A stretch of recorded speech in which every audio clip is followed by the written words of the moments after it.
मेरा जो real name है, I am belong to Muslim family. मेरा जो रियल नाम है वो सबिहा शेख है।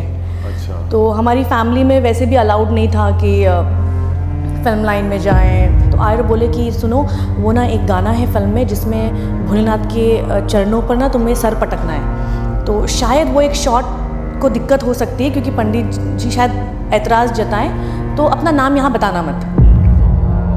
प्रोड्यूसर को किसी ने पकड़ लिया और बोला कि ये देखो, मनोज तिवारी के बारे में तो हम सबको पता है, लेकिन हीरोइन के बारे में हमको पता नहीं है। तो हीरोइन के बारे में हमें सब बताओ कि इसके पापा का नाम क्या है, मम्मी का। तो वो डर गए कि जैसे मनोज तिवारी जी के बारे में आपने मुझे पूछा कि कैसा रिलेशनशिप है। इतनी बड़ी हिट फिल्म देने के बाद भी ना उन्होंने मुझे कई फिल्मों से हटाया। तो मेरे साथ तो ऐसा भी हुआ है कि मैंने फिल्म साइन की है, चेक लेकर आई हूँ घर पे, और फिर डायरेक्टर ने रोते हुए कॉल किया है कि मैम वो चेक लौटा दीजिए ना। वो क्योंकि ये पहला पॉडकास्ट है जहाँ मैं इतना खुलकर बात कर रही हूँ। ऐसा ना हो कि हम आपको पॉडकास्ट भेज रहे हैं, पोस्ट करने से पहले आप कह रहे हैं इसे काट दीजिए।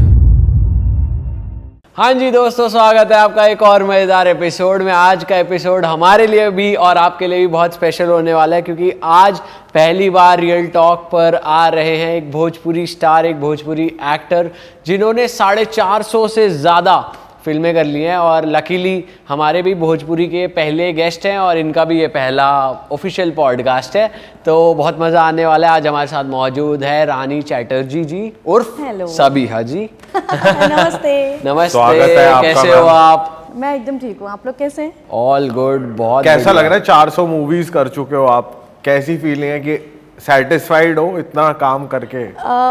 बहुत खुशी होती है, और ये एक ऐसी चीज़ है जो मैंने कभी नहीं सोची थी कि मैं इतनी फिल्में कर लूँगी। मैं सिर्फ लगातार काम करती गई, और कभी एक आई थिंक 3-4 साल पहले ऐसी मूड हुआ कि चलो गिनते हैं कितनी फिल्में की हैं।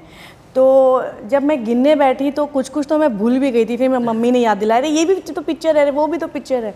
हाँ। करते करते वो 400 क्रॉस, 470 क्रॉस। 470 मतलब कम बता दी हमने।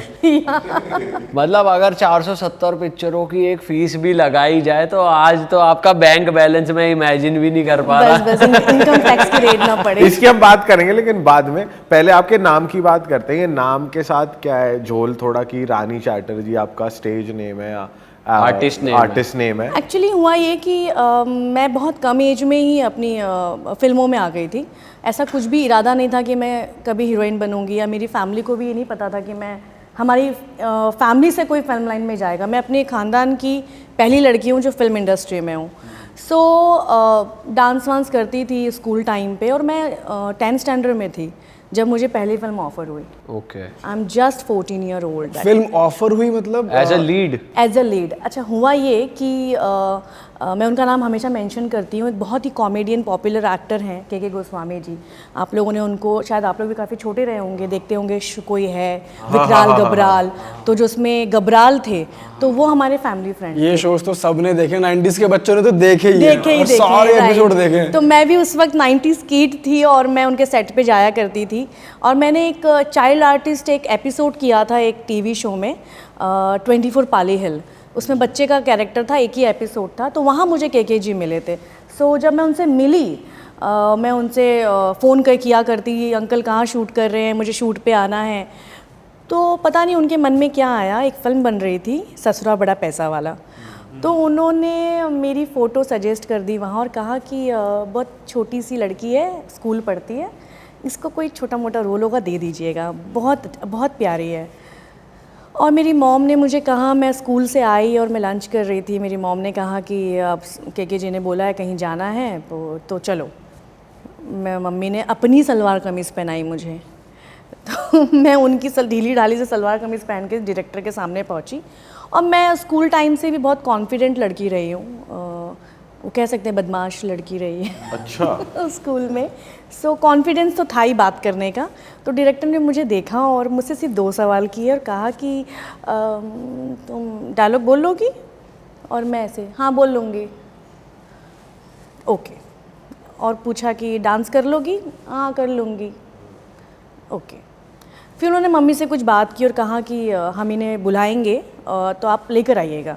तो मेरी मॉम को कॉल आया एक दिन और पूछा कि जैसे मेरा जो रियल नेम है, I am belong to Muslim family, मेरा जो रियल नाम है वो सबिहा शेख है। अच्छा। तो हमारी फैमिली में वैसे भी अलाउड नहीं था कि फिल्म लाइन में जाएं, नॉर्मल मिडिल क्लास फैमिली कि लड़कियां बड़ी हो जाएंगी तो शादी करके दे देंगे, ऐसी वाली फैमिली।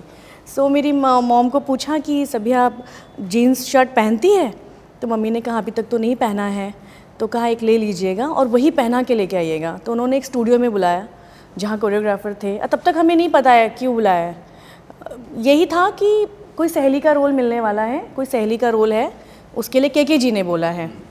और के जी बोलते हैं हमेशा मुझे कि तुम ना बहुत बड़ी हीरोइन बनोगी, और मैं हंसती हैं, अंकल कुछ भी बोलते हैं, वहाँ पता नहीं वो अक्सर मुझे कहते तुम बहुत अच्छी आर्टिस्ट बनोगी। सो उस स्टूडियो में के जी भी आए और डायरेक्टर थे, कोरियोग्राफर थे। मुझे कोरियोग्राफर ने, मेरी पहली फिल्म में एक बहुत हिट गाना है, आप लोग को भोजपुरी आती है? हाँ, मतलब सुनी है, मतलब वैसे आती नहीं है कि समझ में आ जाती है, वो समझ क्या में आ बोलते जाती हैं। है। तो उसमें मेरी पहली फिल्म में गाना था जान से बढ़ के तोहरा के हम जानी ले।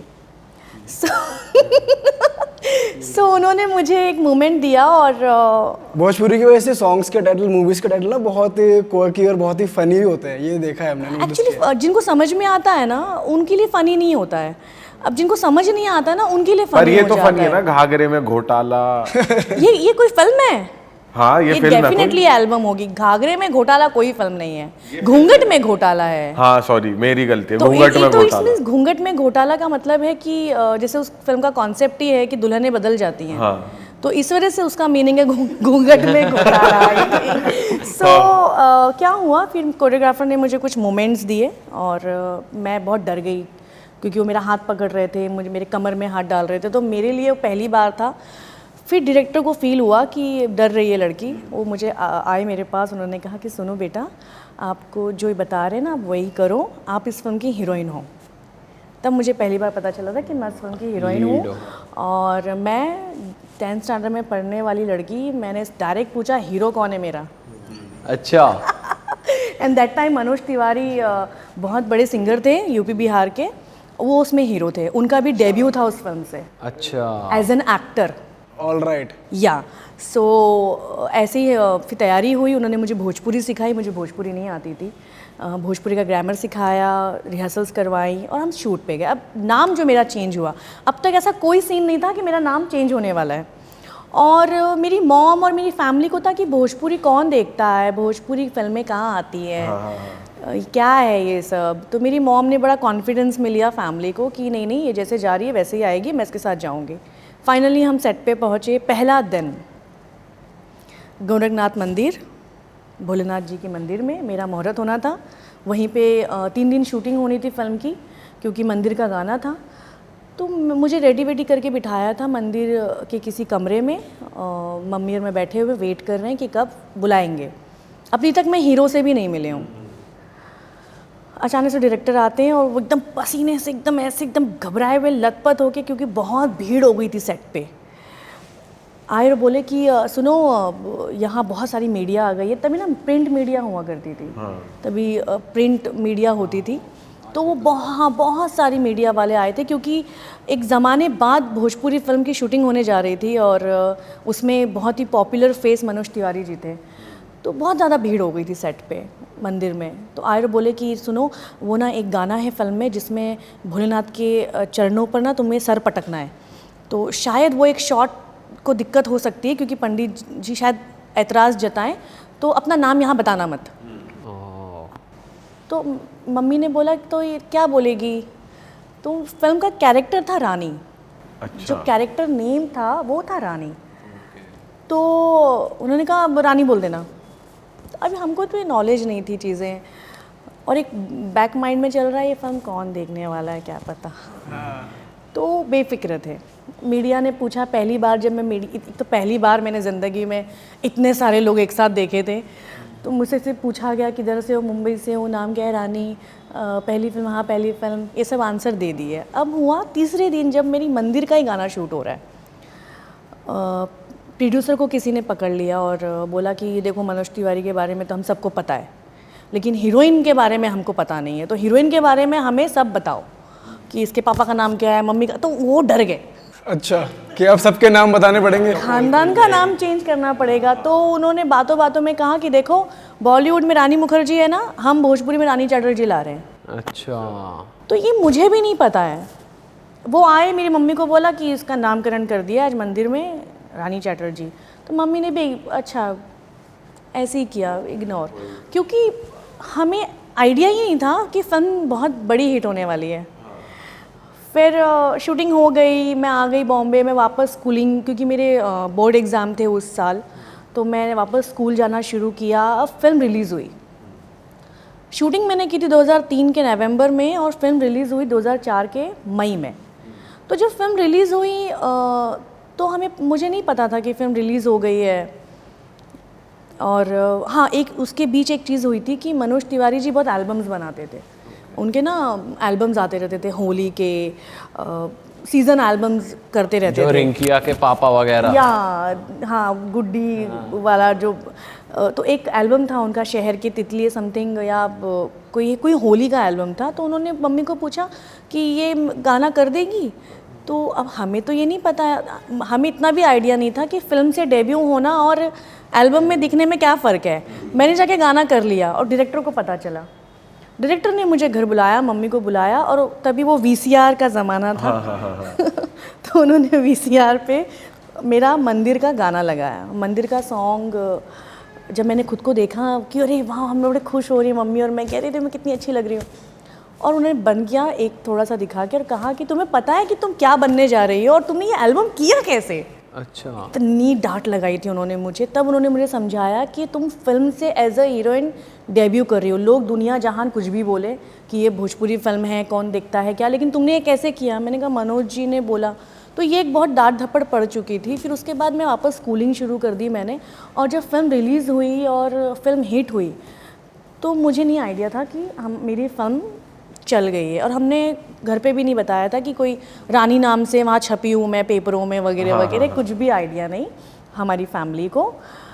फिर लोग ना मुझे मुंबई में भी पहचानने लग गए। अच्छा, इतनी बढ़िया हिट हो गई कि वो इतनी बड़ी हिट हुई कि लोग मुझे मुंबई में पहचानने लग गए। घूर घूर के देखते, जब मैं ट्रेन से ट्रैवल करती और मैं डरती, मम्मी बोलती मुझे लोग घूर घूर के क्यों देख रहे हैं। मम्मी बोलती पता नहीं तुम खूबसूरत इसलिए शायद तुम घूम जाओ घूम जाओ। तो ये होता था ट्रेन में। फिर एक दिन क्या हुआ, कुछ फैंस थी लोकल ट्रेन में, 2-3 लड़कियां थीं, तो वो मेरे पीछे आके खड़ी हुई एंड दे स्टार्ट टॉक कि अरे फिल्म आई है ना ससुरा बड़ा पैसा वाला, उसकी जो हीरोइन है वो कितनी अच्छी है। तब मुझे क्लिक हुआ कि ओ फिल्म चल गई है मेरी। और वो फिल्म चली। वो फिल्म ने बहुत, शायद उसने बहुत बिजनेस करा उस टाइम पे। ज़माने में होता था कि जो 25 हफ्ते चली वो सिल्वर जुबली, जो 50 हफ्ते चली वो गोल्डन जुबली, और जो 65 वीक चली this is a diamond jubilee. तो this is a diamond jubilee film.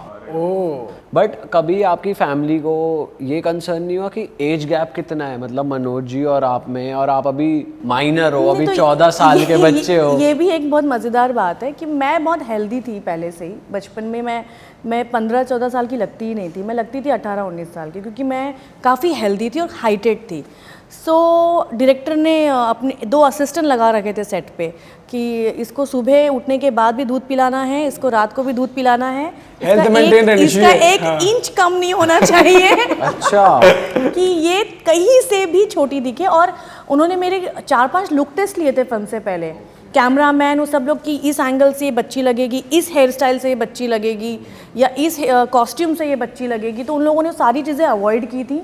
हाँ। और ऐसे कपड़े पहनाए, ऐसे हेयर स्टाइलिंग किया जिससे मैं फिर भी 18-19 साल तक की दिखूं। बट आइडियल भोजपुरी फिगर अगर कहा जाए लड़कियों का, वो ऐसा नहीं होता जैसे बॉलीवुड में होता है कि 0 फिगर, और वो जो हमने देखा है मोस्टली थोड़ा चबी होता है। नहीं, क्या होता है, chubby is not very important. मतलब ऐसा लोगों को लगता है कि मोटी हीरोइनें ही चाहिए भोजपुरी में, ऐसा नहीं है। हाँ। वो ऐसा होता है कि अच्छी खासी फिट हीरोइन आती है लेकिन बाद में वो मोटी हो जाती है। अच्छा, जब पिक्चर चल जाती है, पैसा कम जाता है तो फिर नहीं, ये रीज़न नहीं है। जैसे मैं तो चलो एक हेल्दी थी, उसके बाद मैं नॉर्मल वेट में रही।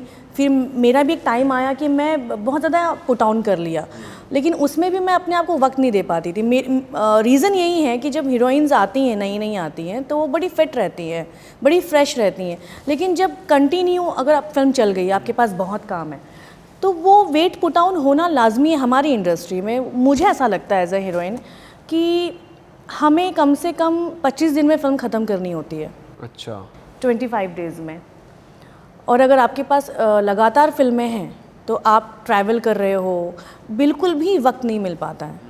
और हमारी शूटिंग्स जो होती हैं ना मोस्टली गांव में होती है, क्योंकि हमारे जो फिल्मी बैकग्राउंड्स होते हैं, फिल्म के बैकग्राउंड्स जो होते हैं वो विलेज होते हैं, मोस्टली विलेज।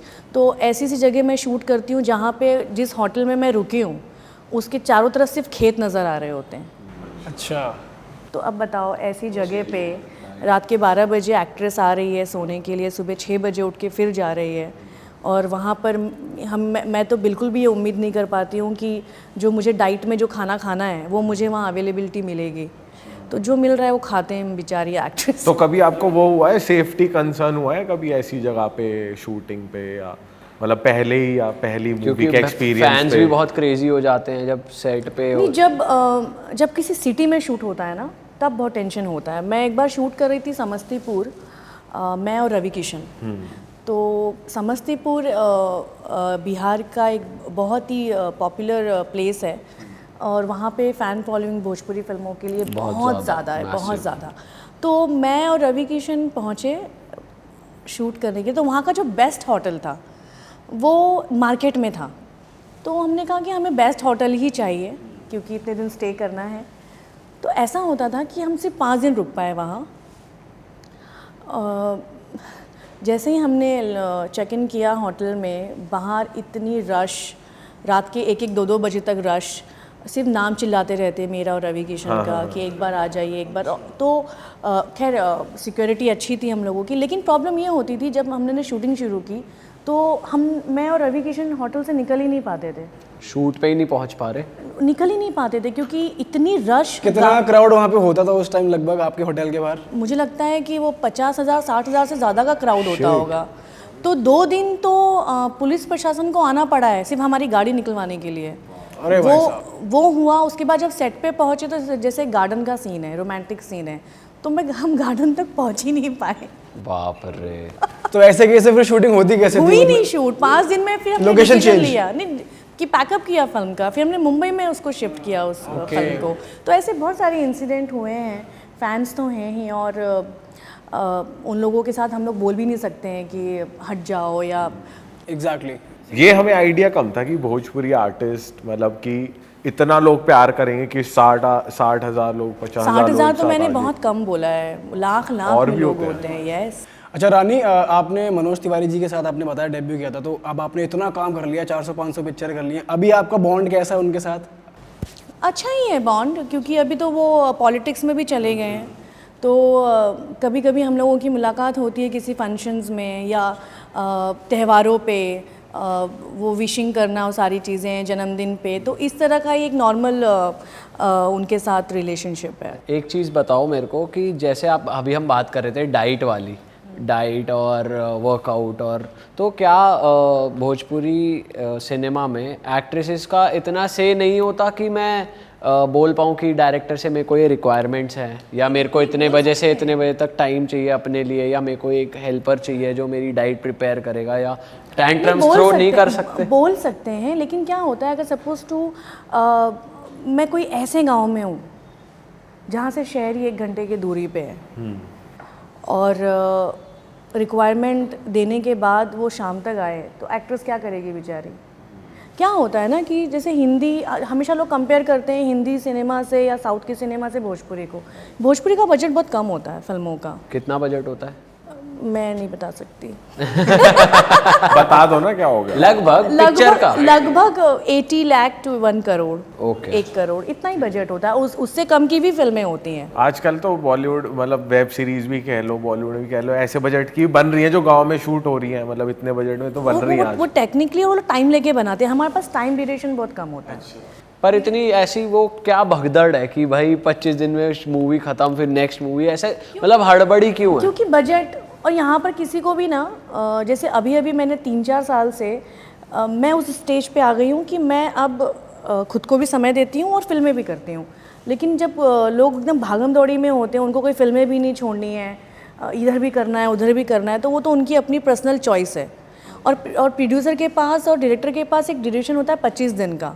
अब 25 दिन से ज़्यादा भी लग जाते हैं, कभी कभी 40 दिन भी लग जाते हैं, लेकिन 40 दिन कहाँ लगता है? अगर काम आप प्रॉपरली करो। आपकी 7 बजे की शिफ्ट है, आपने 8 बजे रोल कर दिया, आपने रात के 8 बजे तक 9 बजे तक शूट किया, तो 25 दिन में फिल्म कंप्लीट होती है एक नॉर्मल लोकेशन पे, नॉर्मल सब्जेक्ट के साथ। गांव के लोकेशन में बहुत नॉर्मल सब्जेक्ट्स ही होते हैं, वो वैसे सब्जेक्ट नहीं होते हैं कि वहाँ से बम फटा तो वहाँ से कुछ आया जिसके लिए टाइम लग रहा है, एक्शन की सीक्वेंसेस में टाइम लगते हैं। लेकिन क्या होता है 40 दिन कहाँ लग जाते हैं जहाँ पे हीरो 4 बजे आ रहा है। ऐसा होता है कि भोजपुरी हीरो ही है, मतलब वो अपने हिसाब से चल रहे हैं, क्योंकि हमने सुना है ऐसा कि भोजपुरी सिनेमा बहुत मेल डोमिनेंट वो है कि मतलब बिल्कुल ऐसा है। होता है कि किसी एक्ट्रेस ने अगर ज़्यादा टैंट्रम्स करे तो फिर कोई उसे कास्ट नहीं करेगा, ऐसा होता है? नहीं, पहली बात तो मैं अपनी ऑडियंस को भी बता दूं और जो हमारी भोजपुरी इंडस्ट्री के बारे में नहीं जानते उनको भी बता दूं कि हमारी इंडस्ट्री की एक्ट्रेस, ऐसी कोई एक्ट्रेस नहीं जो टैंट्रम करती है, ऐसी कोई एक्ट्रेस नहीं है। वो बहुत ही प्रोफेशनल हैं, बहुत शिद्दत से काम करती हैं, लेकिन जो हीरो हैं वो सारे नालायक हैं सारे। अच्छा, हाँ, सबसे बदमाश। नालायक कौन है? जो आपको लगते हो पर्सनली? मुझे तो देखिए, मेरा जो एक्सपीरियंस रहा ना, मेरा जो करियर जर्नी रहा, कि जैसे मनोज तिवारी जी के बारे में आपने मुझे पूछा कि कैसा रिलेशनशिप है, इतनी बड़ी हिट फिल्म देने के बाद भी ना उन्होंने मुझे कई फिल्मों से हटाया।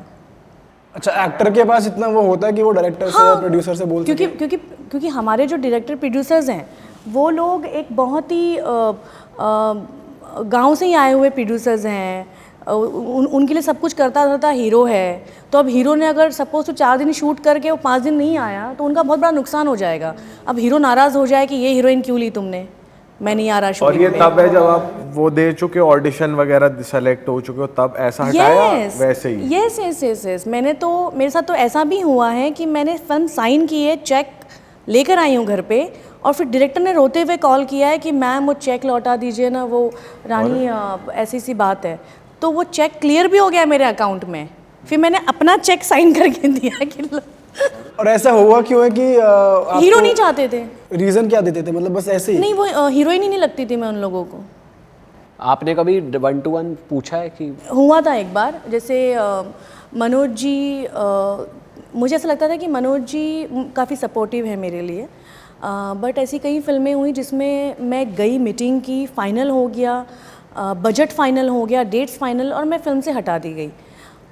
तो मुझे कई लोग बोलते हैं कि बिकॉज ऑफ हिम, तो मैं सोचती नहीं यार, ऐसा कैसे हो सकता है। वो इतने स्वीटली मुझे मिलते हैं, कभी बॉम्बे आते हैं तो घर पर भी आते हैं, और ऐसे कैसे हो सकता है। बट एक बार क्या हुआ कि एक फ़िल्म बन रही थी विधाता, फिल्म रिलीज़ हो चुकी है विधाता। उसमें ऐसा होना था कि 3 जोड़ियाँ बहुत हिट थीं, मैं, मनोज तिवारी, रवि किशन नगमा एंड दिनेश लाल निरोवा एंड पाखी हेगड़े।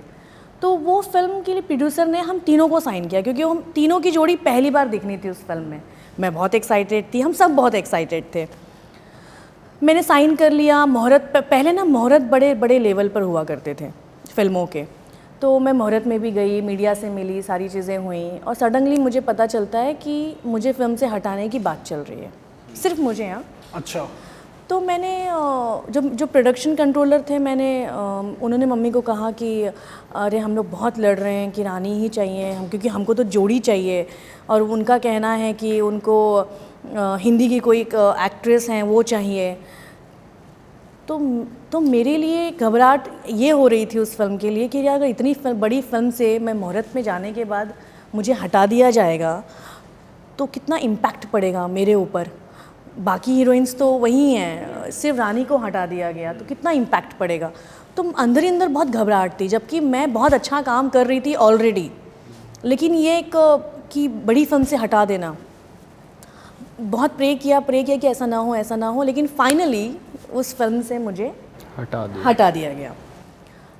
डायरेक्टर को बहुत बुरा लग रहा था, तो उन्होंने मुझे कॉल किया और कहा कि रानी, इसमें ना ये हीरोइनों का रोल इतना खास नहीं है, रवि किशन की बहन का रोल है, वो बहुत इंपॉर्टेंट रोल है, तुम वो कर लो। तो मैं सिर्फ इसलिए कि यार, जबकि मैंने तब तक कम से कम 25-30 फिल्में कर ली थी ऑलरेडी, तो मैंने सोचा कि इस फिल्म से एटलीस्ट मैं जुड़ी रहूँगी और मेरा नाम इस तरह से नहीं ख़राब होगा कि इतनी बड़ी फिल्म से हटा दी गई है। मैंने उस रोल के लिए भी हाँ बोला। अच्छा। तो जब मैंने उस रोल के लिए हाँ बोला तो आ गई डेट्स प्रॉब्लम आ गई। एक फिल्म के लिए मैं निकलने वाली थी जिसमें डायरेक्टर बहुत नए थे और उसमें हीरो लेकिन निरहुआ थे। तो मैंने कहा कि मैं वो फिल्म करूँगी क्योंकि उसमें मैं हीरोइन हूँ, इसमें तो मैं बहन हूँ ना रवि किशन की, मैं उसमें हीरोइन हूँ।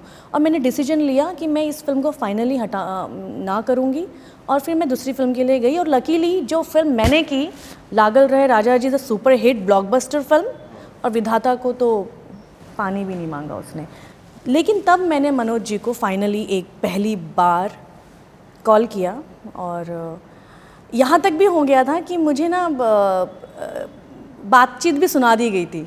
अच्छा, क्योंकि मैं यकीन नहीं कर रही थी, हाँ मैं यकीन ही नहीं कर रही थी कि नहीं मनोज जी मुझे क्यों हटाएंगे यार, वो इतने अच्छे दोस्त हैं मेरे। तो जब मैंने सुन लिया ना, फिर मैंने कहा कि चलो अब front to front finally direct बात करते हैं। मैंने कॉल किया उनको और मैंने उनसे पूछा कि मनोज जी आपको मुझसे क्या प्रॉब्लम है। कहा कोई प्रॉब्लम नहीं है, क्या प्रॉब्लम होगी, ऐसे क्यों पूछ रही हो। मैंने कहा नहीं, मुझे पता चला कि आप विधाता से मुझे हटाना चाहते हैं। रानी वो तो प्रोड्यूसर का डिसीजन होता है, मैं क्या कर सकता हूँ, ऐसे क्यों बोल रही हो, तुम ऐसे कैसे बोल सकती हो। तो मैंने कहा सुनिए, मैं ये बहस करने फ़ोन नहीं किया है कि आप मुझे उस फिल्म में रखिए, मुझे इतना सिर्फ कहना था कि यहाँ पर इंडस्ट्री में एक हीरो की इतनी ही औकात है कि वो मुझे सिर्फ एक फिल्म से हटा सकता है और वो मेरे साथ कुछ नहीं कर सकता। That's it. ये फ़ोन के मैंने काट दिया था फ़ोन। उसके बाद फिर वो मिले मुझे, उसके बाद तो और मज़ेदार चीज़ हुई। समय गुजरा, मैं अपनी फिल्म करियर के पिक पे। पर एक सेकंड में सॉरी आपको इंटरप्ट कर रहा हूँ। इस मोमेंट के बाद सिंस आप एक तरीके से भोजपुरी इंडस्ट्री के बिगेस्ट हीरो के साथ आपकी कंट्रोवर्सी हुई, बट उसके बाद आपको काम मिलने में प्रॉब्लम नहीं हुई? बिल्कुल नहीं हुई मुझे, बिल्कुल। क्योंकि मैं तब तक मैंने एज एन एक्ट्रेस, क्या हुआ था ना, जब ससुरा बड़ा पैसा वाला हिट हुई थी ना, उसके बाद सारा क्रेडिट मनोज तिवारी को ही दिया गया था क्योंकि मैं न्यू कमर थी। और तो उस वक्त ना मुझे हर कोई ऐसे ट्रीट करता है जैसे कि एक न्यू कमर, ठीक है मुझे शायद कैसे जाना है, कहाँ कैसे रेडी होके जाना है शायद मुझे नहीं आता होगा उस वक्त, तो लोग बहुत जज करते थे। तो एक चीज़ मैं बहुत सुनती थी कि हीरोइन क्या है, हीरोइन का रोल ही क्या होता है, हीरोइन का करियर 5 साल के बाद ख़त्म, वो बॉलीवुड हो या साउथ हो या कोई भी इंडस्ट्री हो, 5 साल बस हीरोइन। तो वो एक बात मेरे जहन में रही और मैंने सोचा चलो 5 साल ही अगर करना है तो ऐसी फिल्में चुनती हूँ जिससे लोग मुझे याद रखें। और मैंने ऐसी सब्जेक्ट्स चुने कि उस सब्जेक्ट्स ने मुझे खड़ा कर दिया, फिर मुझे हीरो की ज़रूरत ही नहीं पड़ती कभी। हाँ, अच्छा वो मज़ेदार किस्से पे आते हैं जो आप बताने वाले थे टाइम। हाँ, तो हुआ ये कि मैं अपने करियर एकदम पिक पर हूँ। एक फ़िल्म बन रही थी अंधा कानून, तो प्रोड्यूसर्स आए सेट पे और मुझे कहा कि उसमें इंस्पेक्टर का रोल है। और तो उसमें 2 बहुत इम्पॉर्टेंट कैरेक्टर थे, भाई बहन। बहन मैं हूँ और मेरा भाई कौन होगा, क्योंकि वो हीरो है फिल्म का और वो चोर है और मैं पुलिस हूँ। सो बोला मनोज तिवारी, तो मैंने कहा हाँ क्या मनोज जी। ये बहुत टाइम बाद मैंने नाम सुना उनका कि वो कोई फिल्म कर रहे हैं, क्योंकि आई थिंक 2006-2007 के बाद उन्होंने फिल्में की भी नहीं है ज़्यादा, और ये बात 2011-12 की है। तो मैंने कहा मनोज जी को सुना दिया है। बोले वो तो बहुत खुश हैं आपके साथ काम करने के लिए। मैंने कहा सीरियसली मेरे भाई बनने को तैयार हैं। मैंने कहा अब तो मैं फिल्म कर रही हूँ। और मैं फिल्म के सेट पे मिली और वेरी कॉन्फिडेंटली फिर काम किया। अच्छा बॉन्ड बना उस टाइम, या फिर थोड़ा सा वो रहा था, नोक झोंक थी? नहीं बिल्कुल नहीं, क्योंकि he is also very smart और तब तक तो मैं भी स्मार्ट हो गई थी। अच्छा और मैं उनके मुंह पर बोलती हूँ, वो बोलते नहीं रानी नहीं रानी, मैं उनके मुंह पर बोलती हूँ कि ये किया है आपने। अच्छा, और वो डिनाई करते हैं, वो कहते हैं नहीं किया है, कौन मानेगा। अच्छा सिंस जैसे कपिल शर्मा पे हमने देखा मनोज जी और रवि किशन जी की राइवलरी रहती है, उनको एक एपिसोड पे भी जब लेकर आए तो दोनों एक दूसरे की बहुत खिंचाई कर रहे थे।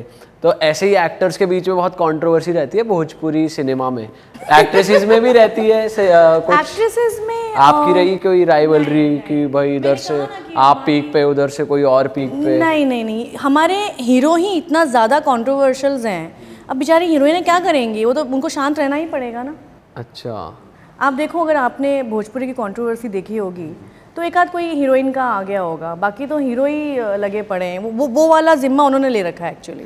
बट ऐसा है कि ये चीज़ें चेंज हो रही हैं अब? नहीं, अभी एक बहुत बड़ा जो चेंज आया है हमारी इंडस्ट्री में पहले जैसे आपने कहा रवि किशन मनोज जी, था उन लोगों के बीच कंपटीशन था, क्योंकि रवि जी का था कि I am a actor, I am not singer, मैं एक्टर हूँ। और मनोज जी का था कि मैं उसके जैसा। तो रवि जी को होता था कि यार तू कैसे कंपेयर कर सकते हो मेरे साथ, मैं एक्टर हूँ, तुम हीरो बन गए हो, लेकिन कैसे कंपैरिजन नहीं हो सकता। तो ये उन लोगों का हेल्दी कंपटीशन होता था, टांग भी खींचते थे लेकिन एक दूसरे के साथ भी खड़े होते थे। जहाँ भोजपुरी की बात हो, खड़े होना एक दूसरे के साथ, और नो डाउट उन दोनों ने भोजपुरी का नाम बहुत ऊपर ले गए दोनों की दोनों। लेकिन अभी क्या हो गया है ना कि अभी जितना नाम ऊपर ले गए थे हम सब मिलके, अभी के जो स्टार्स हैं वो पूरी तरह से नीचे गिराने पे तुले हुए हैं। इनकी कंट्रोवर्सी होती है, फलाना ढिमकाना ये बोल देना तो वो बोल दे, या फलनवा के गाना चल गए तो हमार का गाना 0 बा, हम 100 मिलियन के केक काट देखने तो तू का, मतलब इस तरह की स्टूपिड टॉक पे लोग लड़ाई करते हैं। तो अभी टॉक्सिक हो रखा है बहुत टॉक्सिक है। फिल्म इंडस्ट्री बहुत अच्छी है, जो एल्बम इंडस्ट्री है वो बहुत टॉक्सिक है। अच्छा, बट ऐसा भी होता है कि जो मोस्टली सिंगर्स होते हैं वो एक्टर्स हो जाते हैं, एक्टर्स ही अपने गाने गा रहे हैं, तो ऐसा क्यों होता है कि मतलब दिखाने के लिए कि मैं ज़्यादा टैलेंटेड हूँ, ये भी मनोज सर ने शुरू करा हुआ है या कैसे? नहीं, मतलब नहीं, ऐसा नहीं है। एक्चुअली क्या है कि हमारी इंडस्ट्री ने बहुत ही ज़ीरो से शुरू किया है, क्योंकि मैंने तो इंडस्ट्री को ज़ीरो से अभी तक देखा है। तो ऐसा होता था कि जो प्रोड्यूसर्स हैं, हमारे पास सिर्फ थिएटर्स थे। अभी जैसे और इंडस्ट्री की बात करेंगे तो सैटेलाइट है या ओवरसीज मार्केट है, उनके पास बहुत सारे स्कोप हैं पैसे कमाने के, लेकिन हमारे प्रोड्यूसर्स के पास सिर्फ एक थिएटर है। अब थिएटर में ऑडियंस कैसे आएगी? वो जिसको जानती होगी पहले से उनको देखकर आएगी। तो इस चक्कर में वो सिंगर्स को एक्टर बनाते हैं। मैंने तो बहुत सारे लड़कों को लॉन्च किया अपनी फिल्मों के ज़रिए। ओके, यस, बहुत सारे लड़कों को। तो ऑडियंस उन्हीं को देखने जाती जिसका कोई गाना हिट है। हाँ, अगर फिल्म अच्छी है तो फिर फिल्म चल जाएगी। तो बस यही एक रीज़न है, और यही रीज़न मुझे लगता है आज जो टॉक्सिक हो रखा है ना, यही एक बहुत बड़ा रीज़न भी है एक्चुअली, क्योंकि वो गाने कंपेयर करते हैं एक दूसरे के। हाँ, 3 मिनट के गाने कंपेयर करते हैं यूट्यूब पे, किसका कौन और सा गानों की लिरिक्स के लिए भी भोजपुरी सिनेमा को इंटायरली ट्रोल किया जाता है, गानों के लिरिक्स। अभी जैसे जो उनकी ऑडियंस है या जो मीडिया है, जैसे आप लोग हैं, आप लोग को लगेगा कि ये जो गाने आते हैं उन्हीं का हिस्सा रानी चैटर्जी भी है, बट नहीं है। मैं फिल्में करती हूँ, मैं एक्टिंग करती हूँ, मेरी फिल्में बहुत बड़ी बड़ी हिट होती है। तो ऐसे ही कई एक्टर हैं जो फिल्म्स करते हैं। एल्बम इंडस्ट्री अलग है। अब जैसे हमारे 2 सिंगर्स हैं, वो फिल्में भी करते हैं, तो उन सबको लगता है कि यही हीरो हैं और यही सिंगर है, बट एक्टर भी बहुत सारे हैं जिनकी फिल्में चल रही हैं। बट अच्छी फिल्मों का और अच्छे एक्टरों के बारे में कोई बात नहीं करता, क्योंकि कंट्रोवर्सी देखने से लोगों को फुर्सत मिले तो कहीं और ध्यान देना। वैसे आप सेलेक्टिव होते हो, जैसे आप कोई मूवी साइन कर रहे हो तो आप देखते हो कि उसमें सॉन्ग कैसा है, सॉन्ग्स के लिरिक्स क्या हैं, आप यस बिल्कुल। पहले क्या होता था ना कि जब मैं नई थी तो ऐसे बहुत ही ठेठ बोलते ना, एकदम देसी लाइंस होती थी जो हमें सुनने में नॉर्मल लगती थी, लेकिन जब मैं आज सुनती हूँ तो मुझे लगता है कि ये थोड़ा डबल मीनिंग साउंड कर रहा है। हाँ। लेकिन जब मुझे समझ आई, तो जैसे मेरी फिल्में मैंने 2008 से ना फीमेल ओरिएंटेड फिल्मों पे मेरा करियर बेस्ड हो गया था। फिर मैं हीरोज़ के साथ मैंने फिल्में ही नहीं करी हैं। अच्छा। यस, मैं बहुत कम फिल्में सुपरस्टार्स के साथ की हुई हैं, बाकी जितनी फिल्में मेरी हैं वो मेरी सोलो रही हैं, एक्शन फिल्में रही हैं। तो क्या होता था, जब मेरी फीमेल ओरिएंटेड फिल्में होती थी तो उसमें आइटम सॉन्ग्स होते थे, तो मैं आइटम सॉन्ग के शूट पे नहीं होती थी, तो मुझे नहीं पता कि कैसे शूट किया, क्या गाना था। तो मैंने जब अपनी 1-2-3 फिल्में देखी, मैंने बोला यार फीमेल ओरिएंटेड फिल्म है मेरी, और ये गाना कैसे हो सकता है, क्योंकि ये गाना रखवाया जाता था जस्ट बिकॉज ऑडियंस को वो चीज़ पसंद है, ऑडियंस को मसाला भी चाहिए ये वो। तो मैंने एक स्टैंड लिया। आई थिंक, मुझे नहीं लगता कि किसी और हीरोइन ने लिया होगा या किसी और हीरो ने लिया होगा। मैंने स्टैंड लिया कि मैंने एल्बम आइटम नंबर्स ही कटवा दिए मेरे स्क्रिप्ट से। अच्छा। ना रहेगी बास ना बजेगी बांसुरी। अच्छा। क्योंकि मैं तो शूटिंग पे होती नहीं हूँ, वो लोग शूट कभी और करते हैं जब मैं नहीं होती हूँ। मैं सीधा जाके जब देखती हूँ तो ये क्या है। अभी आप फिल्म्स प्रोड्यूस भी करते हो? नहीं नहीं। नहीं लगाते अपना पैसा? अभी तक तो तब नहीं। आपकी इतनी सुनी जाती थी कि आपके कहने पे अभी भी कार्ड हाँ, दिए? बिल्कुल बिल्कुल बिल्कुल सुनी जाती है, अभी भी सुनी जाती है, क्योंकि मेरी फिल्म मेरे ऊपर ही बेस्ड होती है। अभी मेरी बहुत सारी एक्शन फिल्में आई हैं, दुर्गा, दामिनी, ऐसी जिसमें सेंट्रल कैरेक्टर मैं ही हूँ, मेरे ऊपर ही फिल्म सोलो लीड आप। सोलो। बट ये बहुत बड़ी बात नहीं है कि आप बिना किसी हीरो के भी मूवी चला पा रहे हो, बहुत बड़ी बात है। ऑडियंस मैंने एक ही चीज़ हमेशा सीखी है कि जब आप कोई काम शिद्दत से और ईमानदारी से करते हो ना, तो ऑडियंस, दर्शक उसे ज़रूर पसंद करते हैं। जैसे मैंने बताया कि मुझे फिल्मों से काफ़ी हटाया जाता था और मैं बहुत टीन एज भी थी ये सब झेलने के लिए, लेकिन जब मैंने डिसाइड किया कि यार हटाओ हीरो, जो अच्छा कॉन्सेप्ट आएगा मैं करूँगी, और मैं बिना सोचे समझे करती। अब वो फिल्में चल गई, मुझे अवार्ड्स मिले, और जब उसके बाद एक अलग ही कॉन्फिडेंस आया। मेरे साथ तो एक घटना हुई थी, मैं शेयर करना चाहूँगी। एक शो था, वो पहला शो था मुंबई में जो हम भोजपुरी स्टार्स का था, जो कॉन्फिडेंस की बात कह रही हूँ। मतलब तब तक मुझे भी नहीं पता था कि मैं स्टार हूँ। एक होता है ना कि आपकी फिल्म चल गई, आप काम कर रहे हो, लेकिन ऐसे काम कर रहे हो जैसे कि अरे यार, मतलब मुझे ज़रूरत है, इन लोगों को तो मेरी कोई ज़रूरत नहीं है, ऐसा वाला मेरा मोड चल रहा था। मुझे नहीं पता था कि मैं स्टार हूँ। तो एक शो था जिसमें अगेन मनोज तिवारी जी रवि किशन, आपका रिश्ता उनसे कुछ गहरा ही रहा है। बहुत गहरा है। कृष्णा अभिषेक थे उसमें, उस शो में। तो ये हुआ कि मुझे ऑर्गेनाइज़र ने कहा कि रानी जी 2 परफॉर्मेंस सोलो कर लीजिएगा और एक मनोज जी के साथ, क्योंकि लोग आपकी जोड़ी को देखना चाहेंगे स्टेज पे। तो मैंने कहा ठीक है। ये विधाता के पहले की बात है, विधाता में जो हुआ था उसके पहले की बात है। तो फिर न्यूज़ आई कि अरे मनोज जी ने मना कर दिया है कि वो नहीं करेंगे। तो मैंने कहा ऐसा नहीं हो सकता। फिर मैंने मनोज जी को कॉल पे कॉल किए।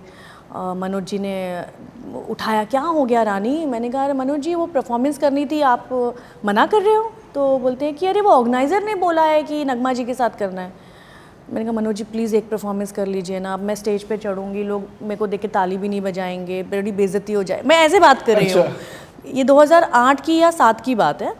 बड़ी बेइज्जती हो जाएगी मनोज जी, मतलब मेरे को तो बहुत डर लग रहा है। अरे तुम मत करो शो, अब जो बोल रहा है ऑर्गेनाइज़र रानी हम वही सुनेंगे ना। मैंने कहा अच्छा ठीक है। फिर मैं बहुत रोई। मैंने बोला मैंने शो नहीं करूँगी यार। अब रवि किशन के साथ मैंने कोई फिल्म ही नहीं की थी। फिर भी मैंने रवि जी को बोला कि रवि जी एक परफॉर्मेंस कर लेंगे मेरे साथ? तो उन्होंने कहा हाँ बिल्कुल कर लेंगे, हो जाएगा रानी, कोई बात नहीं, हम कर लेंगे। तो मैं थोड़ी खुश हुई। सडनली मुझे कोरियोग्राफर का फ़ोन आता है शो के 3 दिन पहले कि यार तुम सीरियस नहीं हो रानी, तुमने अपनी सीडीज़ नहीं भेजी, ये वो। मैंने कहा वो मैं रवि जी के साथ करने वाली हूँ एक परफॉर्मेंस। तो क्या रवि जी के साथ? वो तो नगमा जी के साथ रिहर्सल करके चले भी गए। अब मैं रोते बैठी हूँ कि अरे यार ये रवि जी ने ऐसे क्यों बोला। अब फिर मेरी मॉम ने मुझे बहुत बूस्ट किया। मेरी मॉम ने कहा कि तुमको रोना क्यों है, 3 दिन बाद शो है, तुम डांस जानती हो, अच्छे गाने सिलेक्ट करो जो तुम्हारे हिट गाने हैं या और भी गाने हैं, ले लो और परफॉर्म करो ना। तुम पहले से बैठ गई रोते हुए, तुमको कोई पहचानेगा नहीं, कुछ नहीं, ये नहीं। तो मेरी मॉम ने मुझे बहुत सपोर्ट किया और फिर मैंने जैसे तैसे गाने भिजवाए कोरियोग्राफर के पास, एक ही दिन रिहर्सल की। एंड तब तक भी मेरे को ये था कि यार नगमा जी हैं, यार नगमा जी हैं, कृष्णा अभिषेक है यार, कश्मीरा शाह थी उस शो में, मैं यार सब पॉपुलर हैं यार, मुझे कौन देखेगा, मेरे को मतलब मैं इतनी टेंशन में थी। बट और मेरी सेकेंड एंट्री थी, फर्स्ट एंट्री नगमा जी और रवि जी की थी, ये भिवंडी की बात है। सेकेंड एंट्री मेरी थी और मतलब उन लोगों ने ओपनिंग किया था, शो को ओपन किया था और उसके बाद मेरी एंट्री थी। बट मैं बताऊं वो दिन मैं खुशी के आंसू लेके मैं उतरी हूँ स्टेज से। मैंने जैसे मेरा नाम अनाउंस हुआ है ना, ऑडियंस ने जो तालियां बजाई हैं और जब तक मेरा परफॉर्मेंस चलता रहा वो लोग नाचते रहे। इनफैक्ट शो जब परफॉर्मेंस ख़त्म हुई, they said once more and I am crying. मैं रोते रोते, मेरी मॉम भी रोते रहा, मैं वैनिटी में पहुंची और मैं कि ये क्या हो गया। देन जो होस्ट था शो का वो मेरी वैनिटी में आया कि रानी जी ऑडियंस सुनी ही नहीं रही है मेरी, आप प्लीज़ आके एक बार बोलिए कि आप वापस आएंगी मंच पे। एंड मैं गई और मैंने वो रोते रोते ही बोला कि थैंक यू सो मच। उस दिन जो मुझे कॉन्फिडेंस मिला है, उस दिन से मैंने तय किया कि अब स्टेज तो मैं किसी हीरो के साथ शेयर नहीं करूँगी। वो दिन है और आज का दिन है, मैंने आज तक किसी हीरो के साथ परफॉर्मेंस नहीं दी स्टेज पे, जबकि बाद में बहुत बोला गया है कि दे दो। मैंने कहा नहीं, जब मैं फिल्मों में ही नहीं रहती तुम लोग के साथ तो मैं स्टेज पे क्यों रहूँगी। आपने अपनी एक अलग इंडस्ट्री में भी अलग ही इंडस्ट्री लीग अपनी अलग कर तो ली। एक फाइट रही है और क्या है कि कोई सपोर्ट नहीं, एक बिल्कुल अलग बैकग्राउंड से मैं आई थी, अपने दम पे किया जो भी किया। कोई इंडस्ट्री में फ्रेंड है आपके जो आपके अभी नहीं है। को एक्टर फीमेल्स भी नहीं? नहीं, देखो क्या होता है ना, हम किसी के साथ काम करते हैं तो हम उनको फ्रेंड बोलने लगते हैं, बट मैंने ये बहुत टाइम के बाद समझा कि दोस्त जो शब्द है ना, ये बहुत महंगा शब्द है, ये हर किसी को नहीं दिया जा सकता। तो जो मेरे साथ काम कर रहे हैं वो मेरे कलीग्स हैं। दोस्त तो वो होता है ना जो आपके साथ हो, आपको आपके बुरे वक्त में, अच्छे वक्त में। तो लोग तो यहाँ सिर्फ अच्छे वक्त में आते हैं, तो वो दोस्त कैसे हुए? बट काम करते करते वो इमोशन और वो बॉन्ड, वो रिलेशनशिप तो मेंटेन हो, मतलब वो डेवलप हो जाता है with नहीं, time? मैं कभी नहीं। बहुत कम एज में मैं ये समझ चुकी थी कि सेट मेरा वर्किंग प्लेस है, यहाँ इमोशंस सब कुछ बाहर छोड़ के मैं सेट पे तो पहुँचती आप हूँ। इतना लेवरेज किसी को नहीं देते थे कि भाई वो बॉन्ड बना पाए? No no no no no no, किसी को नहीं। दोस्ती रही है मेरी, बहुत अच्छे अच्छे लोगों से दोस्ती रही है, एक्ट्रेसेस से रही हैं, एक्टरों से रही है, और मैं ऐसी दोस्त रही ना कि वो लोग मुझे रात के 2 बजे भी फ़ोन करें तो मैं ये नहीं पूछती कि क्या हो गया भाई इतनी रात को क्यों, मैं फ़ोन उठा लेती। बट फ्रेंडशिप में ना मैंने बहुत चिटिंग्स झेली हैं, क्योंकि क्या हुआ, फीमेल एक्ट्रेसेस से भी? हाँ, फीमेल्स और मेल, कुछ बता सकते फीमेल हो ज़्यादा आप? हैं एक्चुअली।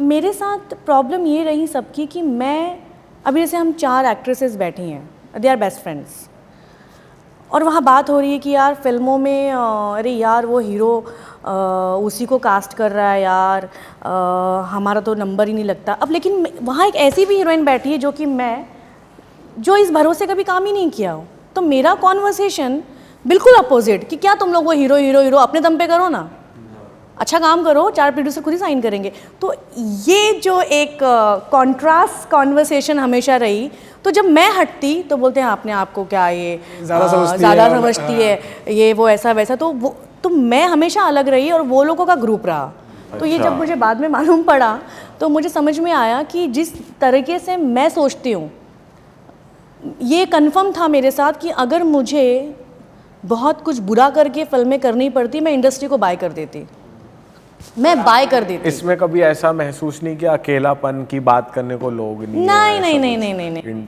ऐसा नहीं कभी? मैं बहुत अच्छी फैमिली से बिलोंग करती हूँ। मेरी मॉम लाइक माय फ्रेंड, मेरा भाई, मैं जॉइंट फैमिली में रहती हूँ। हम लोग कुछ 10-11 लोग साथ में रहते हैं, तो कहाँ अकेलापन आपको फील होगा ये बात बताइए। फिर तो नहीं होने वाला। सिंस आप 25-25 दिन घर से दूर हो, बैक टू बैक काम कर रहे हो, तो कोई तो चाहिए ना कि भाई, मतलब साथ में फैमिली से कोई होता था सेट पे? मेरी मॉम अभी तक मेरे साथ शूटिंग पे जाती हैं। ओके। ये 90s 80s का एक क्या कहते हैं चलन था कि सेट पे जो भी लड़की जा रही है उसकी माँ उसके साथ जा रही है। अभी तो आज आप लोग देखेंगे कि बिल्कुल भी पेरेंट्स नज़र नहीं आते हैं कोई भी, बट ये उस टाइम पे था। आपने अगर पुरानी हीरोइंस को सुना होगा, श्रीदेवी, हेमा मालिनी जी, माधुरी दीक्षित, तो सबकी मम्मियाँ सेट पे जाती थी। मेरी मम्मी अभी तक मेरे साथ सेट पे आती है। अच्छा रानी, कभी आपके साथ ये हुआ है कि सेट पे हो आप, शूट वूट चल रहा है, को एक्टर ने या किसी ने कभी कुछ बदतमीजी या बैड टच किसी ने कभी कर दिया हो ऐसा? नहीं, किसी की हिम्मत नहीं हुई कभी। आपको लगता है मुझसे बातचीत करके कोई लग तो मुश्किल ही रहा है, ऐसा पॉसिबल तो नहीं है। बहुत रिस्पेक्ट करते हैं। और मैं एक अच्छी बात भी ये बताना चाहूँगी मेरी इंडस्ट्री की, जो हमारा सेट होता है ना, वेरी फैमिलियर सेट, क्योंकि मैक्सिमम लोग नॉर्थ से हैं, और नॉर्थ आपने जानते होंगे बहुत कल्चरस, वहाँ का कल्चर ही बहुत डिफरेंट है। बड़ों की इज्जत करना, बच्चे आते हैं तो पैर छूते हैं नॉर्थ में, तो सारे के सारे वहीं से हैं। तो एक बहुत ही फैमिलियर सेट होता है। और जहाँ मैं होती हूँ ना, वहाँ पर जो लड़कियाँ होती हैं वो अपने आप को ऐसे सेफ फील करती हैं कि अब रानी जी हैं यहाँ, तो वैसे भी कुछ नहीं होने वाला है। कुछ भी कंप्लेन है इनको बोल दो, ये संभाल लेंगे। ऐसा हुआ भी है। अच्छा। हाँ, कई बार मतलब जो जूनियर आर्टिस्ट हैं और जो आपके को एक्टर्स हैं उनके साथ जूनियर आर्टिस्ट हैं या सहेली के रोल के 3 दिन के लिए आई हैं, 4 दिन के लिए आई हैं, तो उनको आई डोंट नो, मैंने ये कभी नहीं बनाया, लेकिन शायद मेरी एक इमेज ऐसी है कि रानी जी को हम बोलेंगे तो रानी जी सॉल्व कर देंगी। तो ऐसी कुछ आया है कि रानी जी वो मुझे ऐसे परेशान कर रहा है, तो मैं सीधा सामने बोला कि मेरे सेट पे ये सब चलेगा नहीं। अच्छा। यस, मेरे सेट पे ये सब चलेगा नहीं। तो ये मेरा एक एटीट्यूड हमेशा रहा है। तो ये डायरेक्टर को या किसी को प्रोड्यूसर को आना कहानी नहीं होती थी इसमें कि जैसे आप क्रू को ऐसा बोल रहे हो? नहीं। मतलब ऑब्वियसली आप बोल तो सही चीज रहे आइटम हो। सॉन्ग कटवा रही है डायरेक्टर को, उसमें प्रॉब्लम नहीं है, सेट पे तो क्या ही। अच्छा, मुझे ये जानना है कि जैसे भोजपुरी सिनेमा आपने एक तरीके से रीस्टार्ट करा उस टाइम पे, और हम ऐसा सुनते हैं कि जैसे आपकी लोकेशंस आपने बताया बहुत रिमोट एरियाज में होती है, तो वहाँ वैनिटीज़ और ये सब अवेलेबल होता था या फीमेल? अभी होने लगा है। मेल्स के लिए तो ईजी है चेंजिंग और ये सब रेस्ट करने के लिए, फीमेल्स के लिए कैसा था? पहले बहुत मुश्किल होती थी। मुझे याद है पहली वैनिटी वैन यूपी में मंगवाने वाली भी मैं ही थी, 2009 में। तो 5 साल आपने बिना वैनिटी के? 5 साल हमने मुझे लगता है कि हाँ 5 साल विदाउट वैनिटी। जब मुंबई में हम शूट करते तो वैनिटी वैन्स मिलती थी, लेकिन जब यूपी बिहार जाते या कहीं और जाते जहाँ है ही नहीं, मुंबई से आने में उसको 12 दिन लग जाएंगे, तो वहाँ हम लोग को एडजस्ट करना पड़ता। मैं एक फ़िल्म कर रही थी 7 सहेलियाँ, उसमें 7 हीरोइंस थी। उस टाइम की सारी पॉपुलर एक्ट्रेस एक ही फिल्म में थी, और ऐसा कई लोगों ने कहा था कि ये फिल्म तो नहीं बनने वाली है भाई, जहाँ पे 7 हीरोइन है वो फिल्म में कैसे बनेगी। लेकिन वो फिल्म बन गई। उस फिल्म में ऐसा होता था कि ऐसी जगह पे शूट होता था ना जहाँ पे सिर्फ जंगल ही जंगल है, कुछ है ही नहीं, सिटी भी नहीं है, होटल भी नहीं है। तो हम सब गाड़ियाँ लेके सवेरे 6 बजे निकलते। तो हमें चेंजेस जब करना होता था तो मैं, रिंकू घोष, मोनालिसा, पाखी हेगड़े, हम सब ऐसे जंगल में जाते अपनी हेयर ड्रेसर्स के साथ, और हम सब एक दूसरे को हेल्प करते।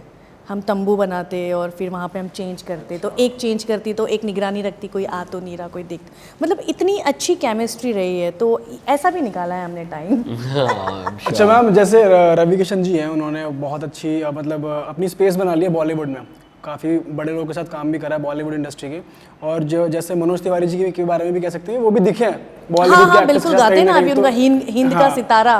तो जो एक्ट्रेसेस हैं, जो मतलब फीमेल एक्टर्स हैं भोजपुरी इंडस्ट्री की, वो कम नज़र में आती हैं बॉलीवुड में, तो ऐसा रीज़न क्यों है? अभी जैसे कि जितनी भी एक्ट्रेसेस हैं वो सब ऑलरेडी हिंदी करके आई हैं भोजपुरी में। ओके। मोनालिसा हैं या आम्रपाली दुबे हैं या पाखी हेगड़े ले लीजिए, रिंकू घोष ले लीजिए, ये सब ऑलरेडी हिंदी ही करती थी पहले। डेली सोप्स करते थे, डेली सोप्स, फिल्में, सॉन्ग्स सब किया है, उसके बाद आए हैं यहाँ पे। तो जब यहाँ आए, फेम मिला, तो जहाँ फेम मिलता है वहाँ इंसान टिक जाता है। अब यहाँ पे जैसे रवि किशन होगा, अब जैसे मैं अपनी बात करूँ, मैंने अपने करियर के 18 साल मैंने सिर्फ भोजपुरी की है। मैंने 2019 में एंट्री ली खतरों के खिलाड़ी में। तो कह सकते हैं कि भोजपुरी की इकलौती जो प्योर भोजपुरी हीरोइन है, उसने 2019 में हिंदी में एंट्री ली, बाकी सब तो वहीं से आई हैं यहाँ पे। आपने वैसे बॉलीवुड मूवीज़ के लिए करा है कि यार वहाँ पे ऑडिशंस देना, या फिर आपको ऑफर मिला हो? नहीं, ऑडिशंस की तो बात ही नहीं होती है कहीं पर भी। वही रोल्स ऑफ़र होते हैं जो मेरे लिए होते हैं। मैंने टीवी के बहुत सारे शोज़ मुझे ऑफ़र हुए हैं, वेब सीरीज़ ऑफ़र हुई हैं, बट फाइनली मैंने टीवी को चुना कि क्योंकि एक टाइम आता है जब बहुत आउटडोर के बाद टीवी ऐसी इंडस्ट्री है जो सिर्फ मुंबई में है मुंबई में शूट होती है। तो मैंने 2 शो किए, इसके अलावा मैंने बहुत सारी रियलिटी शोज़ करे हुए हैं टीवी के।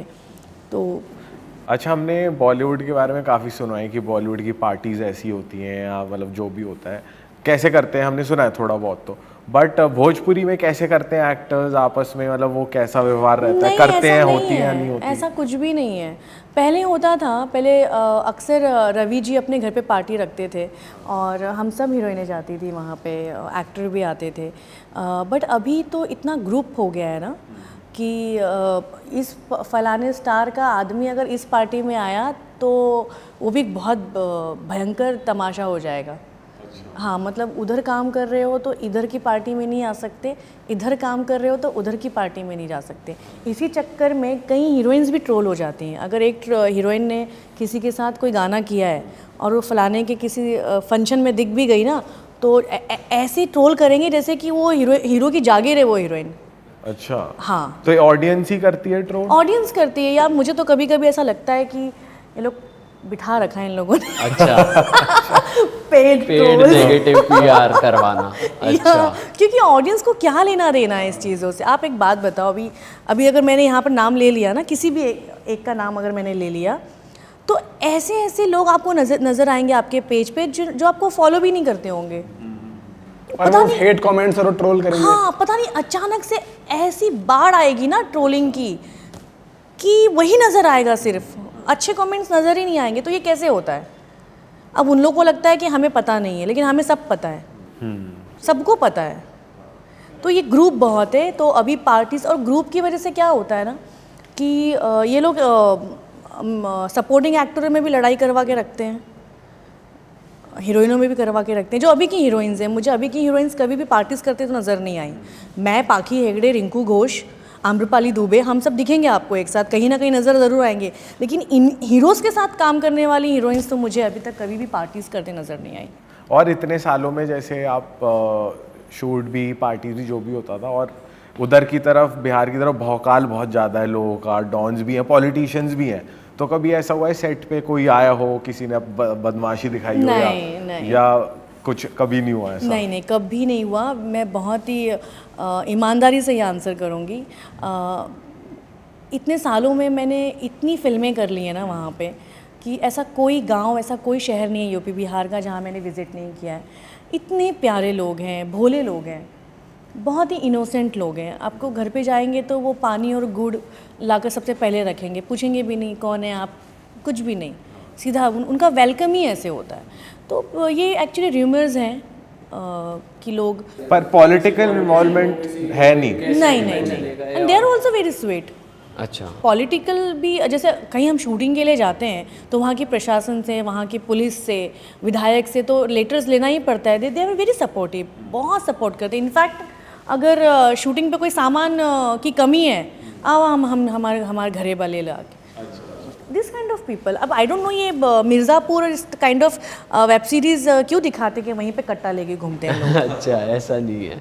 अच्छा मैम, एक चीज़ और बताओ, आज जैसे अभी रवि जी और मनोज जी की तो बहुत बात हो गई, पवन जी और खेसारी जी और निरहुआ जी, इनकी ये करंट सुपरस्टार्स हैं वहाँ भोजपुरी इंडस्ट्री और में। उनकी तो राइवलरी भी चलती है, आपस में बात अभी नहीं जैसे करते। मैंने कहा ना कि अगर मैंने किसी एक का नाम लिया तो आपको दूसरे वाले तो ऐसे आके अटैक करेंगे जैसे कि पता नहीं मैंने क्या बोल दिया। इसीलिए मैं हमेशा ना कोई भी इंटरव्यूज़ में मैं इन दोनों के बारे में बोलना ही नहीं चाहती हूँ। अच्छा, क्योंकि एक तो ये दोनों जो हैं, ये दोनों जब नए नए आए थे, पवन सिंह की जो सबसे हिट फिल्म थी, जो पहली हिट फिल्म थी, वो मेरे साथ ही थी, तो हारने की कोनो जोड़ तू बेजोड़ बाड़ू हूँ। That time Pavan ji is very sweet, very calm, ऐसा लड़का जैसे एकदम गांव से अभी भी आया है, जिसको कुछ पता नहीं है। इनफैक्ट खेसारी लाल यादव, उनके साथ मेरी फिल्म थी नागिन, उनकी वो दूसरी या कोई तीसरी फिल्म होगी मे बी। जब वो आए तो वो भी एकदम सीधे, इनको कुछ पता ही नहीं।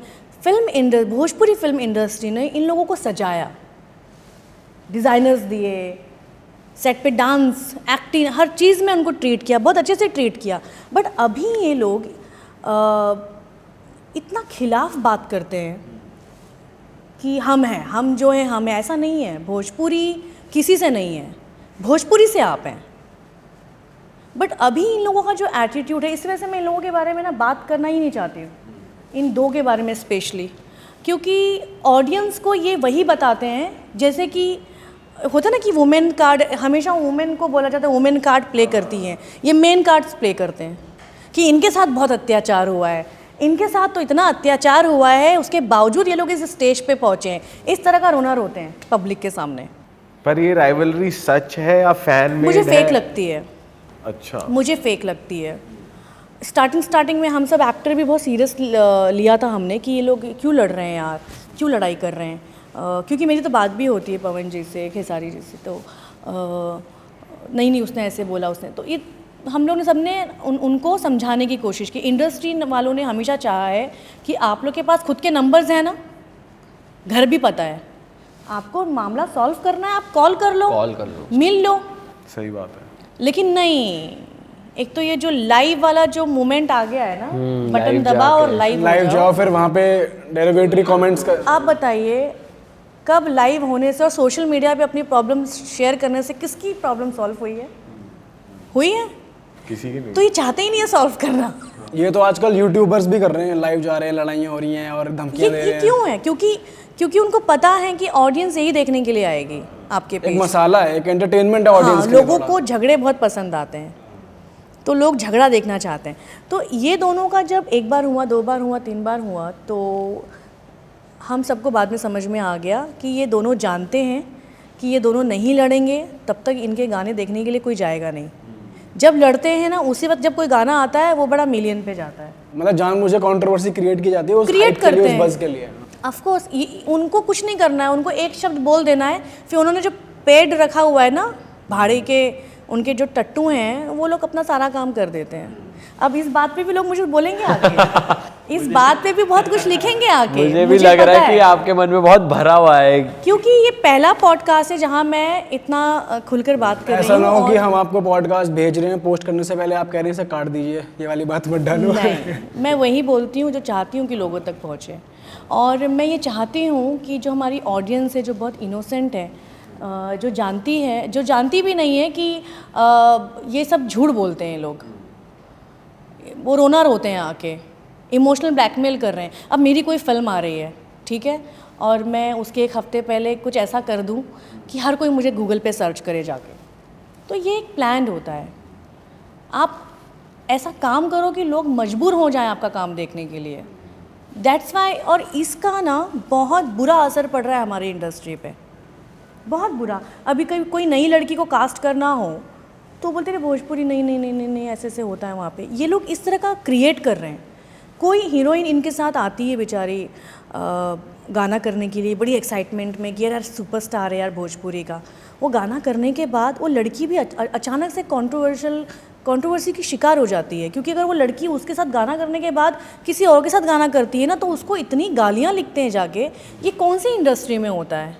सही बात है। शाहरुख खान के साथ दीपिका पादुकोण काम करती है, दीपिका ने अगर आमिर खान के साथ काम किया तो क्या शाहरुख की आर्मी क्या जाके उसको गालियाँ देगी वहाँ पे? बट ये हमारी इंडस्ट्री में होता है। तो दैट्स वाई मैं आज ये बात इसलिए शेयर कर रही हूँ कि हमारी ऑडियंस को पता चले, और अगर लोग मुझे उनके लोग आके मुझे ट्रोल भी करते हैं तो मुझे कोई फ़र्क नहीं पड़ता। आप बताओ आपके क्या फ्यूचर प्रोजेक्ट्स आने वाले हैं? और अभी तो मेरी फिल्में शुरू होने वाली हैं। अभी मैं एक फिल्म कंप्लीट करके आई हूँ। क्या नाम है उसका? सास बहू चली स्वर्गलोक। अच्छा, सास बहू चली स्वर्गलोक। इसमें भी कोई लीड एक्टर नहीं है? नहीं, ओके। इसमें सिर्फ सास और बहू नजर आए, अच्छा। दोनों लड़ती हुई जो धरती पे जो मामला नहीं सुलझा वो ऊपर जाके सुलझाने की कोशिश करेंगी। तो अभी फिल्म रिलीज, ऊपर भी मुश्किल ही लग रहा है सुलझना। वो तो अभी जब फिल्म आएगी तो पता चलेगा। अभी आगे मेरी अभी जब मैंने जस्ट शो ख़त्म किया है, 9 महीने लगातार शूटिंग की मैंने, तो मैं अभी 1 महीने के ब्रेक पे हूँ। सो अभी 1 महीने के बाद मैं थोड़ा वर्कआउट पे ध्यान दे रही हूँ। मैं चाह रही हूँ मैं थोड़ा सा फिट हो जाऊँ। सो ये करने के बाद अभी अपनी फिल्मों पर वापस लौटूँगी। ऑसम मैम, मज़ा आ गया आपसे बात करके, एंड बहुत ही खुल के, बहुत ही ब्लंटली आपने सारे आंसर्स दिए। एक्चुअली ये सारे सवाल मुझसे पहले कभी पूछे नहीं गए, और वैसे भी मैं बहुत ज़्यादा इंटरव्यूज़। अच्छा, मुझे लगा आप कहोगे ये सवाल तो पूछे जाते हैं, इसमें कुछ नॉर्मल। नहीं, मुझसे इस तरह से नहीं पूछे गए। क्या होता है ना, जैसे आप भोजपुरी इंडस्ट्री से आप रिलेट नहीं हो, तो आप लोग बेफिक्र होकर मुझसे कोई भी सवाल जो आप लोग देख रहे हो, एक्चुअली अगर आपने कंट्रोवर्सी या कुछ पूछा है तो ये आपने देखा होगा तभी आपने पूछा है, राइट? तो आप लोगों ने बेफिक्र होकर पूछा हम तो ना मुझे। बॉलीवुड वालों से ही पूछते हैं, वो नहीं खुलते इतना। आप तो फिर भी बहुत ऑनेस्ट। मैं चाहती हूँ कि लोगों को पता चले कि क्योंकि हमारी फिल्मों के बारे में कोई बात नहीं करता। बहुत अच्छी फिल्में बनती हैं, मैं आप लोगों को भेजूंगी मेरी फिल्म का हाँ लिंक। मैम ज़रूर, आप कुछ नाम बताओ ताकि हम लोग देखें। अभी मेरी 2 फिल्में इस साल रिलीज़ हुई हैं। एक का नाम है बड़की बहू छोटकी बहू, वेरी गुड फैमिली ड्रामा, और दूसरी फिल्म है दीदी नंबर 1। मैम ये तो आपकी मूवीज़ होगी, कोई और किसी और एक्टर की मूवी बताओ जो आपको रेकमेंड आप करना ही चाहते हो ऑडियंस को, ये भोजपुरी देखो, को ये बहुत अच्छी है। रिप्रेजेंट करती हाँ, हो। किसी और की मूवीज़। मुझे बहुत पसंद है एक फ़िल्म जो मैं हमेशा देखती हूँ, निरहुआ जी की फ़िल्म है। एक तो राजा बाबू। हाँ। आप लोग ज़रूर देखिएगा, आप लोग को बहुत मज़ा आएगा। राजा बाबू मुझे बहुत comedy पसंद है है? वो फिल्म। Comedy, emotions. अब भोजपुरी फिल्में बहुत ज़्यादा कनेक्टेड हैं कल्चर से, वो एल्बम्स बट गानों में क्या हो जाता, मूवी के गानों में भी हो ही जाता है मैम थोड़ा थोड़ा। अभी के गानों अभी तो गाने भी बहुत अच्छे अच्छे आ रहे हैं। अभी का अच्छे गाने आने का रीज़न ये है कि आफ्टर लॉकडाउन थिएटर्स थोड़े से हमारे कम हो गए क्योंकि बहुत नुकसान हुआ। तो अभी जो हमारी फिल्में आती हैं वो चैनल के हाथ में होती हैं, और चैनल पे आप ना आइटम सॉन्ग दिखा सकते हैं ना आप कोई ऐसा गाना दिखा सकते हैं। पर मैं वैसे आ तो रहे हैं, देखो स्टेप्स थोड़े ऐसे तो होते हैं जो ऐसे जिन्हें मेरे देख के नहीं लगता है होते, ये तो मैं तो इस बारे अजीब में है नहीं थोड़ा। बोलूँगी। वो बाकी एक्टरों का लुकआउट है, एक्टर मना कर सकते हैं। मुझे एक बात पता है कि हमारी इंडस्ट्री का कोई भी टेक्नीशियन ज़बरदस्ती किसी एक्टर से कुछ नहीं करवा सकता। यस, तो मुझे कभी ज़रूरत नहीं पड़ी है, मैं बिल्कुल मना करती हूँ। But what is your take कि इट इज ओके कि अगर ऐसा हो रहा है तो? पर आप एक चीज़ देखो, ऑडियंस भी उस चीज़ को एंजॉय कर रही है, मतलब ऑडियंस कर रही है एंजॉय, इसलिए वो बन रहे हैं। देखिए, ऑडियंस को एंटरटेनमेंट चाहिए, ठीक है। आज तो अगर आप लोग यूट्यूबर्स पे मुकबैंग्स देखोगे, वो क्या खाना खाते रहते हैं बैठ के, उसके भी व्यूज़ रहते हैं। तो आप जो दिखाना चाहोगे वही लोग देखेंगे ना, अगर आपको एंटरटेन मिल रहा है उससे। तो अब रोमांटिक गाना दिखा दो या फिर सरकारी लोग खटे टाइप दिखा लो, तो उनको जहाँ एंटरटेन मिलेंगे वो रुकेंगे। तो बात ये है कि एक तो अश्लीलता की जो बात हमेशा होती है ना, मुझे ऐसा लगता है कि ये थोपा जाता है हम लोगों के ऊपर। ये जो क्वेश्चन है ये थोपा जाता है हम लोगों के ऊपर। कोई अश्लीलता नहीं है। मैं फ़िल्मों की बात करूँ तो अभी एल्बम्स में भी आई थिंक मुझे लगता है कि बहुत अच्छे एल्बम्स बन रहे हैं। ऐसे भी बहुत ऐसे अजीब अजीब एल्बम्स हैं जो मैं खुद नहीं सुनती हूँ। मैं भोजपुरी में किसी सिंगर को सुनती हूँ तो नीलकमल के गाने सुनती हूँ। आई लव नीलकमल सॉन्ग्स, बहुत अच्छे होते हैं, साफ सुथरे होते हैं, कोई प्रॉब्लम नहीं होती उनमें। बाकी तो मैम आप अपनी मूवीज OTT पे भी रिलीज करने का प्लान कर रहे हो? या वो होती हैं OTT कौन पे। से एक तो Z5 पे हैं। ओके। Z5 पे भोजपुरी की बहुत सारी फिल्में हैं, और अभी खुद की अपनी OTTs भी चौपाल आ गया है, एंड बिफोर यू है, जी गंगा है, जी है काफ़ी हैं, 4-5 है। तो वही जनता से कहेंगे कि आप मैम ने जो नाम लिए जाकर हम भी देखेंगे, आप भी देखो बिल्कुल। और देखते हैं कि भोजपुरी सिनेमा में कितना दम है एक्चुअली, क्योंकि एक तो लैंग्वेज की वजह से भी मैम हम लोग नहीं समझ पाते उतना क्लियरली, इसलिए नहीं देख बट अभी तो फिल्मों में हिंदी सॉन्ग्स भी आने लगे हैं हमारे। हिंदी बहुत ज़्यादा भोजपुरी, बहुत ही ठेठ भोजपुरी में नहीं जाते हैं हम लोग। बट आप लोग देखोगे ना तो आप लोगों को ऐसा लगेगा कि आप लोग ना इंडियन फिल्म देख रहे हो। वैसे हम अगर रेप्यूटेशन की बात करें तो जैसे बॉलीवुड वाले एक्टर्स हो गए, कभी आप किसी से मिले हो तो भेदभाव नजर आता है नहीं थोड़ा? नहीं नहीं, बिल्कुल नहीं, बिल्कुल नहीं, नहीं नहीं, इक्वली बिल्कुल नहीं, नहीं। किससे आपके अच्छे टर्म्स हैं अगर बॉलीवुड में? बहुत सारे एक्टर हैं, बहुत सारे एक्टर हैं। इनफैक्ट सलमान खान के प्रोडक्शन हाउस में भी मेरा बहुत आना जाना है। सो वो बहुत रिस्पेक्ट करते हैं। नदीम सर हैं वहाँ पे। ऐसा कभी भी नहीं हुआ मुझे कि भोजपुरी एक्टर, बिल्कुल भी नहीं। इनफैक्ट मुझे लगता है कि यहाँ से ज़्यादा वहाँ पर चीज़ें मिलती हैं हम लोगों को। फिर तो बढ़िया अच्छी बात है। या मुझे खुशी होती है कि being a Bhojpuri actor, south हो या पंजाब हो या नेपाल इंडस्ट्री हो, हर जगह पे एकदम सर आंखों पर लोग रखते हैं। चलो भाई, पॉडकास्ट को यहीं पे ख़त्म करते हैं। और मैम हमको तो बहुत मज़ा आया आपसे बातें करके। Thank you so I much hope for आपको हैविंग मज़ा आया मी। हमसे बातें करके। या thank you so much. And दोस्तों हम यही कहेंगे, अच्छा सिनेमा देखो। मैम ने कुछ नाम्स बताए हैं, आप जाकर उन्हें मूवीज़ को देख सकते हैं। मैम की ज़िंदगी से अगर आप नहीं जुड़े हैं तो इंस्टाग्राम पे मैम को फॉलो कर सकते हैं। मैम का Yeah, Instagram thank screen you. पे भी है, डिस्क्रिप्शन में भी लिंक है। एंड हम मिलेंगे ऐसे ही मज़ेदार पॉडकास्ट के साथ। आपको टिल दिन अपना ध्यान रखिए बहुत सारा, and bye bye, take care. Thank you. हमें भी सब्सक्राइब कर देना भाइयों।